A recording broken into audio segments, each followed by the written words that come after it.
Hey everybody, this is Andrew with the We Are RIZIN podcast. Welcome back to the JMMA Kakutogi News Brief, episode 4. Oh man, I apologize. I know that this was going to try to be a regular uh, product video series I wanted to do. Just touching on news that happens in JMMA, Japan, Japanese fighters related, all that stuff. But yeah, things got caught up personal life wise.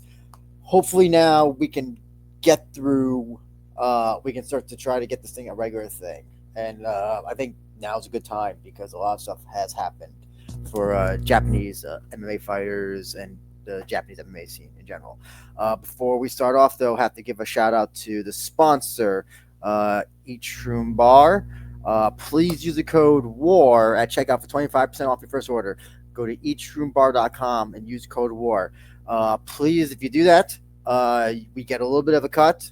It shows the guys at each room bar that you guys support us, uh, that we have enough pull that you guys are actually buying products that people are advertising of us. Helps the podcast. I get a little cut myself, and it goes a long way. Since everything comes out of pocket for me to try to support this podcast. You can go to eachroombar.com and use the code WARD at checkout for 25% off your first order. Okay, we're going to get right into probably the biggest news that just recently happened, would be Takeru burying K-1.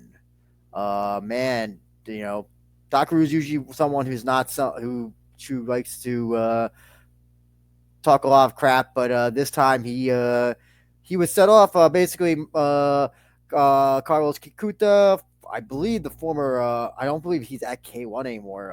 The former producer at K-1 and said some very critical things about one championship just recently, and it was on X, and then Takeru quoted him and said a bunch of things that about K-1 that he was not happy with, and basically said, "Hey, listen, don't throw stones in glass houses." We're going to be looking at what Combat Sports Today has written up, and they've done a pretty good breakdown of what Takeru said, and he said if you there's some stuff that I knew about, and then other stuff I didn't know about. So if you fight 3 matches in a tournament, you will get paid for 1 fight, and I did not know that. There were rumors that PFL was maybe doing that, but that turns out it was not true. And that one of the rumors is that that the fighters would get paid the equivalent of $1 million instead of receiving a fighter. They get their purse, and then the $1 million is something separate. That turned out to be not true. But I did not know about that. If you fight in a tournament, you basically get paid one fight for 1 fight. Which that is wow, that is bad. Medical expenses like hospitalization or surgery due to matches are paid for by the fighter themselves. Big misconception about Japan that Japan has universal health care. Yes, they do, to a point. So yes, you will not. You go for a checkup. You don't have to pay for anything. If you are a Japanese citizen or permanent resident, you are not. If you are not, you you are a foreigner. You pay a lot of money. So uh, I don't know exactly in terms of what for how a Japanese fighter, insurance, and all that stuff, how that works out. The other thing I also had a theory. I wonder is that while they do, while the fighters pay it, I don't know if they then uh, bill K-1 for reimbursement. That's entirely possible. And though Takeru doesn't mention it, I would have to believe that K-1 does do that. It's if your contract states that you are responsible for all of your medical stuff that happens in a K-1 ring, that is some egregiously bad stuff. This I did not know as well. Hotel expenses before. Actually, I should take back. I did not. I don't know if this counts towards the big fighters, the big names like Takeru. My guess is that the fighters with no names or the ones at the very bottom of the card, this would not surprise me about. Hotel expenses before matches are also paid by the fighters themselves. I know that corners usually have to pay for everything, almost everything. But I did not know that the fighters themselves. I don't know. Again, don't know if that would apply to someone like Takeru or Kaneko or Crimean or the foreign fighters as well. My guess is the foreign fighters don't go through this, or else they would just say no. That's my belief. I'll have to find out. Now, this one I think all of us knew about. If you quit during the contract period, you will have to pay a penalty several times the amount of all your fight money so far. So Cozy mentioned that when he signed with RIZIN, so did Ren Hiramoto. I believe Takeru also mentioned it as well. So that's not really anything new. So yeah, basically K1 has a thing where if you want to leave, you have to basically buy out your own contract, and then I remember Cozy. I think it was Cozy who said he had to pay basically the equivalent of buying a house for to get out of K1. And I know that some of the other promotions, I believe Shuto might still have that, though I'm not so sure because there was Yamato Nishikawa who's going to go fight UFC. Apparently, was still signed to Shuto and was not apparently could not fight for his for UFC. So, and I believe he may have bought out his Shuto contract after that happened. And now here's something interesting I did not know about. After the contract ends with the promotion, you can't sign with another promotion for 6 months. So that kind of explains why a lot of these K1 fighters, after they leave, they kind of just disappear. It's not about negotiations or finding a place. It seems to be just like they just are not. They're on a no compete clause, and my guess is they are. So in America, like WWE, when you get released from, you get a 90-day no compete clause, but you get paid for those 90 days. I think the same thing with AEW as well, and yeah, so you can't. They're based. I'm guessing these guys are not getting paid. So yeah, Takeru came out with a lot of stuff, and it again very uncharacteristic of him. Actually, and I also like to bring up he got replied to by Tayo Asahisa, former K1 champion, who said basically, "You're in one, I'm in K1. You focus on you. You will focus on K1 here." So probably one of the top stars in K1 next to Akihiro Kaneko wasn't happy with what he said. And oh yeah, it's really sad. It's really sad that this is the state of K1, and that this company is just listen. Everybody's leaving. So many people are leaving K1. You're seeing they're going to one. They're going to RIZIN. This should be a sign that there is something in this company that people do not like. So I hope K1 can change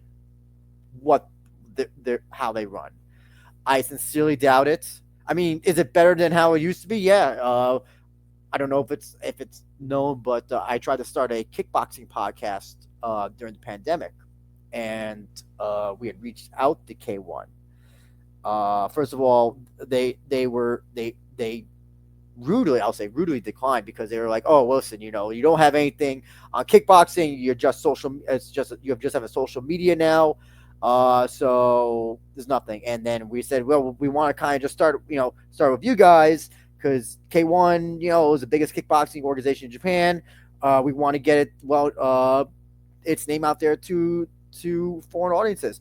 And then they came back to us and said, "Okay, but you have to pay us for interviews for your fighters." And we were just like, okay, fuck that.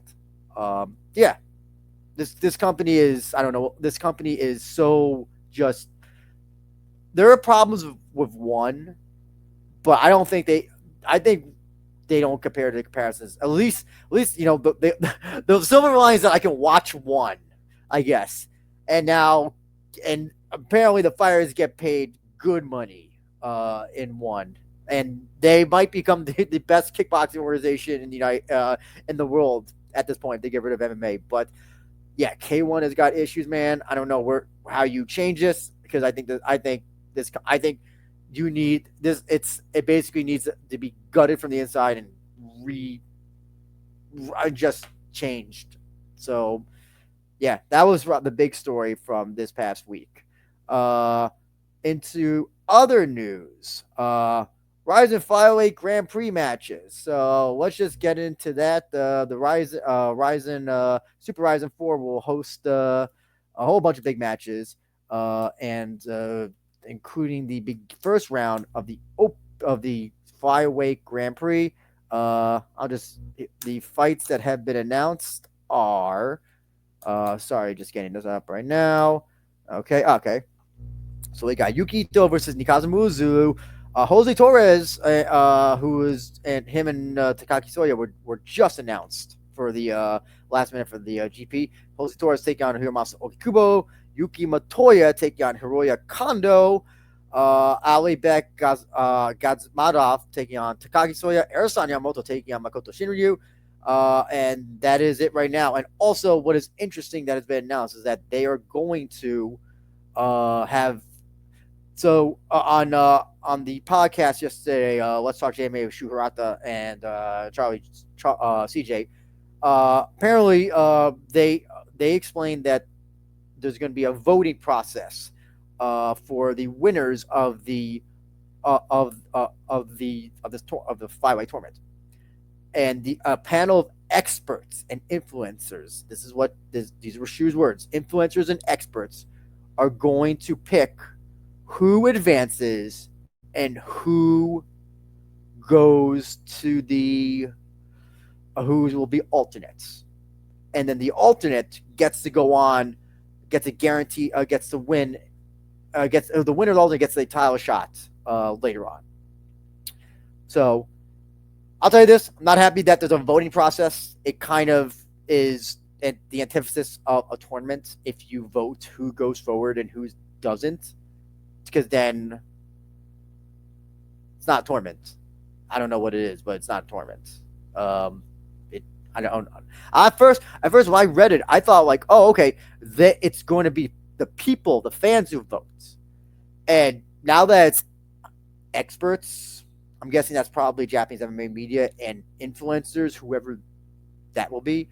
That makes it even worse. At least, you would hope that the people who watch it, the fans who watch it, would have a different eye and all that stuff. But listen, it's like, let's just say if Jose Torres gets a knockout in 10 seconds in the first round, and then the same with Yuki Matoya or anybody, and then the experts say like, oh no, we don't vote for you to move forward. It's kind of like, yeah, it's not meritocracy. It's it's not a real tournament if people are voting who goes forward and who doesn't. By the way, that will be Super RIZIN 4. A whole bunch of other matches are happening July 27th. RIZIN.tv. Make sure to check out that show. Thank you to Daniel Duzbecki for mentioning this. The Glory Rise show will be happening this year, which is oh man, this show looks great. I'm assuming this will be on a BEMA TV because it's gonna be in Japan. But right now we got title matches. We got Chad Collins taking on Kento Haraguchi, Shiro taking on Masashi Kimura, Yutaro Asahi taking on Catalin Eduardo, Yura taking on Colin Dishan, Dennis Wozik taking on Denise Demerkapu, Ashraf Azila taking on Lunas Saying. These three bottom matches look incredibly interesting. Ryujin Yasukawa take on Jin Mandokoro.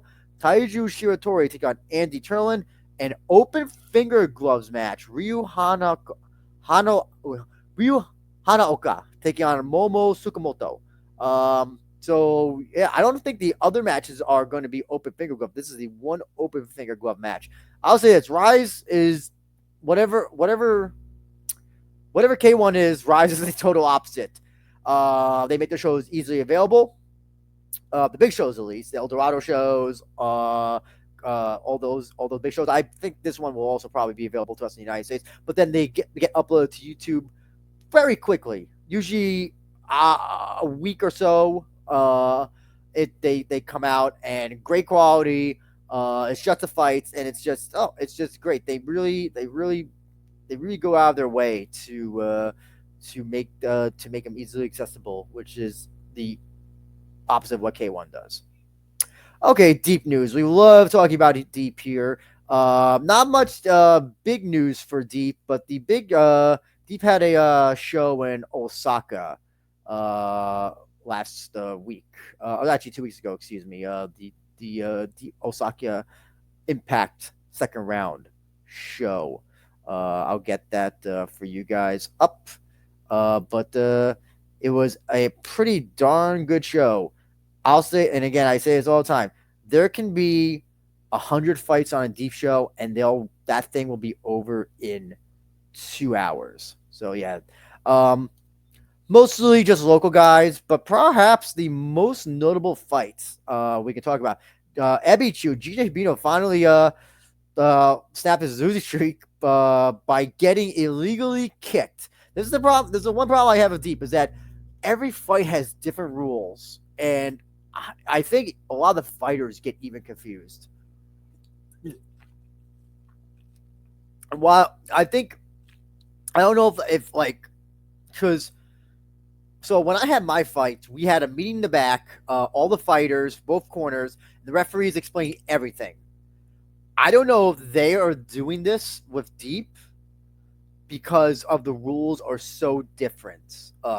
It seems like for each fight, and so I wish Deep would just come up with one rule set, whether that is no grounded offense or grounded offense for all fights or just something because every fight seems to be different and if the fight this happens a lot and if fighters don't are getting confused over the rules, I think that's a big problem the promotion really needs to um, really think about that.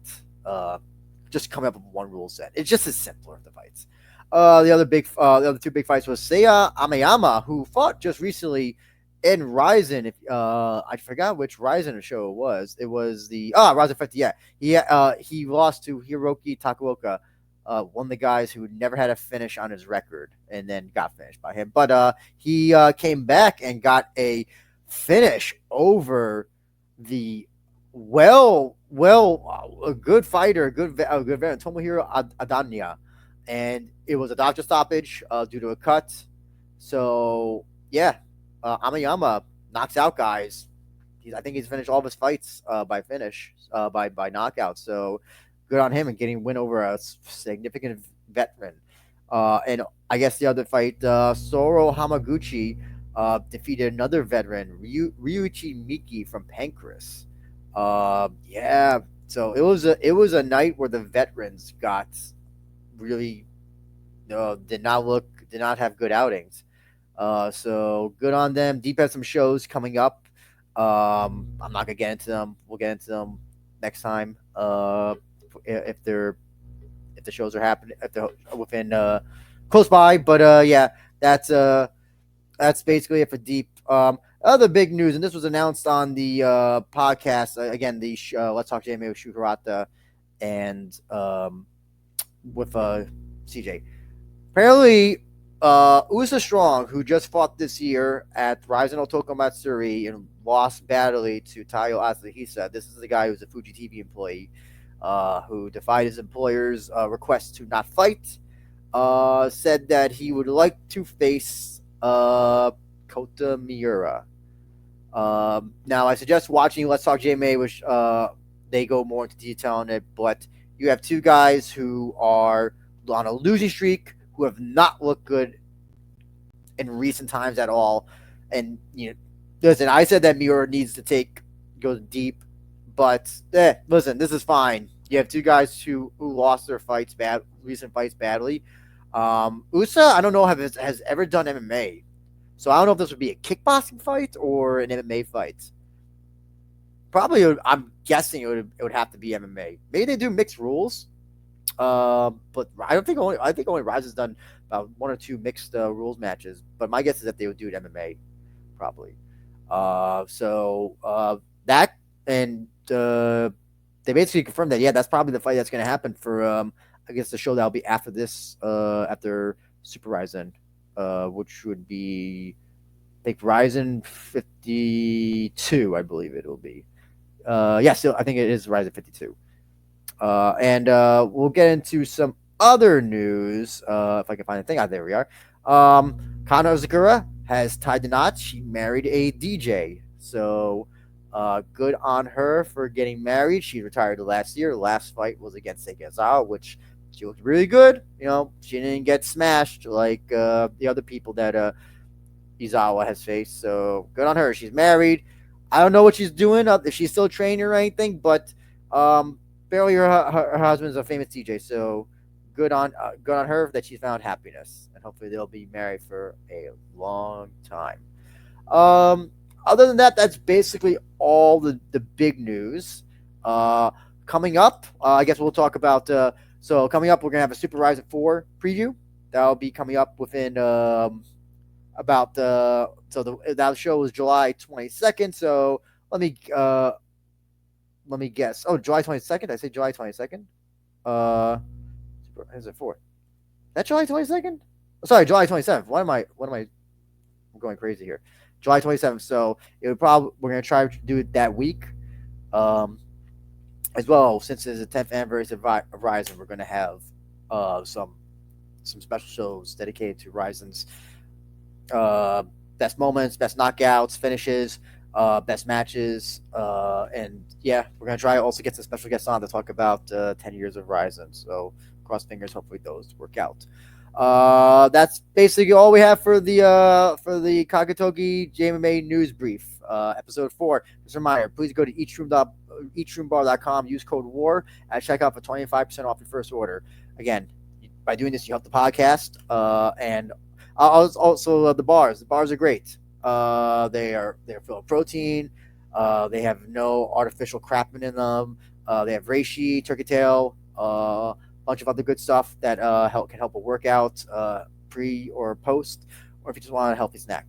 I can't thank Each Room Bar enough for willing to sponsor us, and for those who will buy Shroom Bar. So again, eachroombar.com. Use code WAR at checkout for 25% off your first order. Just briefly, you can follow the Twitter. We are Ryzen Pod. Please also like, comment, just write anything. It helps the algorithm. Like and comment, that helps the it'll get it seen in recommendations. I will hopefully try to make this a regular thing. See what goes on in the world of JMMA Kakutogi. And thank you so much for your time, everybody. Let me know what you think, and we'll be seeing you soon for Super Ryzen 4 preview. Take care.